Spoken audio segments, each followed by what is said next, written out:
ఒక పేద విధవరాలు కన్నీళ్లతో ప్రవక్తయైన ఎలీషా దగ్గరికి పరుగెత్తుకుంటూ వచ్చింది. అయ్యా, నా భర్త చనిపోయాడు.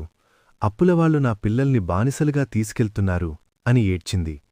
ఎలీషా ఆమెతో, నీ ఇంట్లో ఏముంది అనడిగాడు. ఆమె, ఒక చిన్న నూనె కుండ తప్ప ఏమీ లేదు అంది. ఎలీషా, వెళ్ళి నీ పొరుగువారి దగ్గర దొరికినన్ని ఖాళీ పాత్రలన్నీ అరువు తెచ్చుకో అని చెప్పాడు. ఆమె వెంటనే వెళ్ళి ఊరంతా తిరిగి అనేక ఖాళీ కుండలు గిన్నెలు పోగుచేసుకుని వచ్చింది.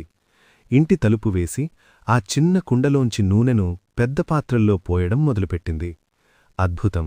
ఆ చిన్న కుండలోంచి నూనె ఎడతెగకుండా వస్తూనే ఉంది. గిన్నెలన్నీ నిండిపోతున్నాయి.